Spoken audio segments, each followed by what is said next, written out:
नमस्कार दोस्तों, PSC fact में आप सभी का बहुत बहुत स्वागत है। आज 8 जनवरी के महत्वपूर्ण करंट अफेयर्स के साथ हम पुनः उपस्थित हुए हैं। तो चलिए टॉपिक को शुरू करते हैं। आज का पहला प्रश्न है कि अंतर्राष्ट्रीय स्पेस एजेंसी ने फ्यूल सेल तकनीक का सफल परीक्षण किया, तो इसरो ने। अगला प्रश्न है, इनमें से किसे हाल ही में security and exchange board of India SEBI का एग्जीक्यूटिव डायरेक्टर नियुक्त किया गया है, तो गोविंदयापल्ली राम मोहन राव को। किस योजना को लोक नीति संवाद 2024 के दौरान नवाचार सैंडबॉक्स प्रस्तुति के लिए सर्वश्रेष्ठ नवाचार पुरस्कार मिला है, तो स्वामित्व योजना को। अगला प्रश्न है, किस मंत्रालय ने ओडिशा में रामसर स्थल चिल्का झील में प्रशिक्षण आयोजित किया है। दोस्तों, ये बहुत ही महत्वपूर्ण प्रश्न है, पर्यावरण से संबंधित है। रामसर स्थल चिल्का झील में प्रशिक्षण का आयोजन पर्यटन मंत्रालय के द्वारा किया गया है। अगला प्रश्न है, किसे सुप्रीम कोर्ट कानूनी सेवा समिति का अध्यक्ष नियुक्त किया गया है, तो जस्टिस BR गवई जी को। कौन फेथ टूरिज्म एसोसिएशन के अध्यक्ष बने हैं। फेथ टूरिज्म एसोसिएशन के अध्यक्ष पुनीत छतवाल जी को नियुक्त किया गया है। अगला प्रश्न है, Mrs India 1 in a million 2023 की विजेता रूपिका ग्रोवर जी बनी है। किस राज्य के मुख्यमंत्री ने सामाजिक सुरक्षा पेंशन को बढ़ाकर 3,000 रुपये किया, तो आंध्र प्रदेश सरकार ने। राम मंदिर के सम्मान में किस राज्य ने 22 जनवरी को शुष्क दिवस ड्राई डे घोषित किया है, तो छत्तीसगढ़ की सरकार ने। किस देश के प्रधानमंत्री वाइब्रेंट गुजरात समिट के अतिथि होंगे, तो ये है चेक गणराज्य के।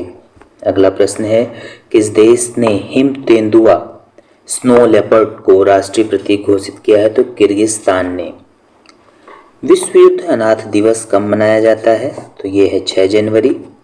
किस राज्य की अदरक, हस्तनिर्मित कालीन और वांचो लकड़ी के शिल्प को GI टैग का दर्जा हासिल हुआ है, तो यह अरुणाचल प्रदेश से संबंधित है, अरुणाचल प्रदेश।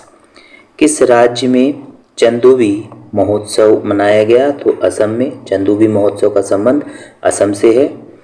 किसे कुवेम्पु राष्ट्रीय पुरस्कार 2023 से सम्मानित किया गया, तो शीर्षेंदु मुखोपाध्याय जी को। किस झील में 10 साल बाद पलाश फिश ईगल देखा गया है, तो चिल्का झील में। इसे हम अभी डिटेल में देखेंगे दोस्तों, पलाश फिश ईगल के बारे में जानेंगे क्या है।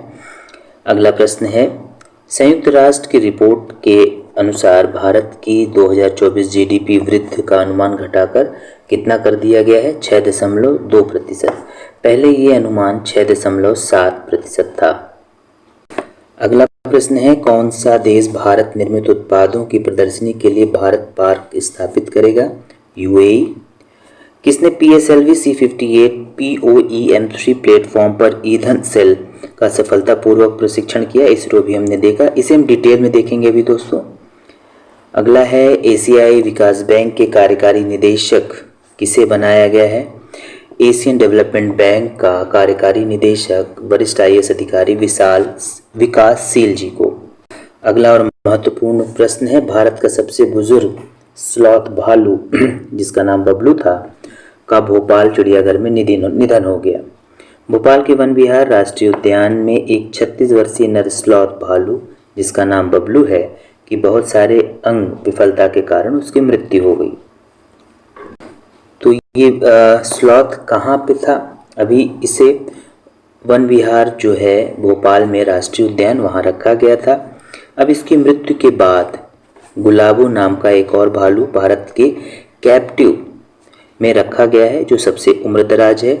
वन विहार राष्ट्रीय उद्यान भोपाल में एक राष्ट्रीय उद्यान है और इसकी स्थापना, इसे राष्ट्रीय उद्यान कब घोषित किया गया था, तो 1979 में इसे राष्ट्रीय उद्यान घोषित किया गया। वन विहार में 2 श्रेणियों में जानवर हैं, कैप्टिव मतलब बंदी और शाकाहारी। पलाश फिश ईगल, इसके बारे में थोड़ा सा दोस्तों जान लेते हैं कि क्या है।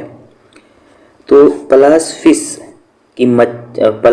फिश मछली ईगल का वैज्ञानिक नाम हालियाइटस ल्यूकोरिफस है।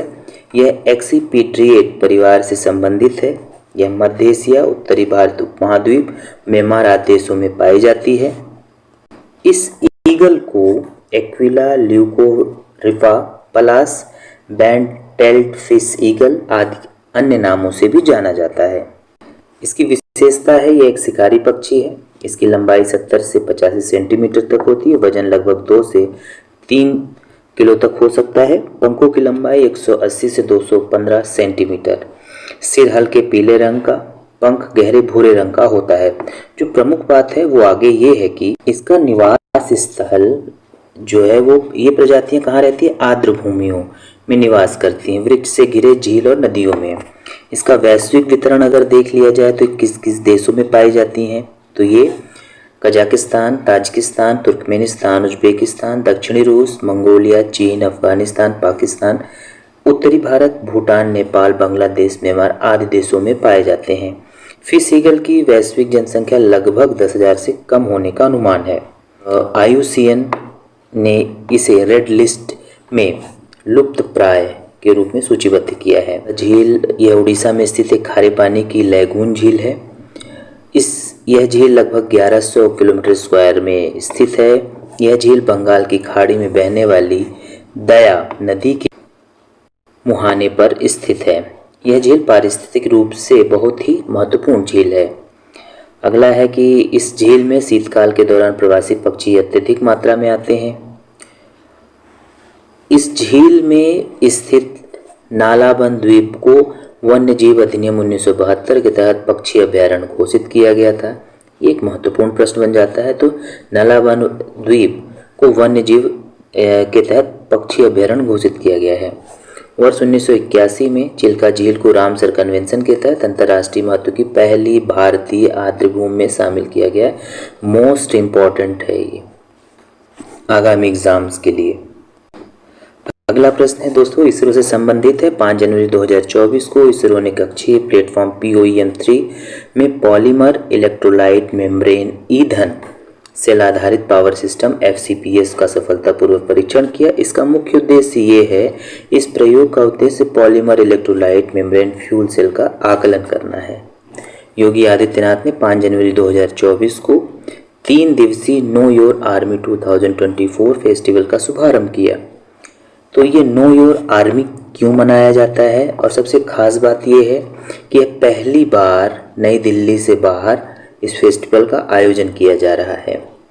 कहाँ हुआ है? लखनऊ में, उत्तर प्रदेश की राजधानी में। तो यह फेस्टिवल जो हुआ, इसका आयोजन लखनऊ में स्थित सेना के मध्य कमान सूर्या कमान के नाम से जाना जाता है में किया जा रहा है। इस दौरान सिख रेजिमेंट के जवानों ने पंजाबी धुनों पर अपने पारंपरिक शौर्य कला का प्रदर्शन किया। और इसका उद्देश्य क्या है दोस्तों? तो इसका उद्देश्य है, यह उत्तर प्रदेश के युवाओं को नज़दीक से भारतीय सेना को जानने और सेना के शौर्य और पराक्रम को नज़दीक से पहचानने का अवसर है। तो ये रहे 8 जनवरी के महत्वपूर्ण करंट अफेयर्स। आशा करते हैं आपको पसंद आएंगे। मिलते हैं नेक्स्ट और महत्वपूर्ण वीडियो के साथ। तब तक के लिए धन्यवाद।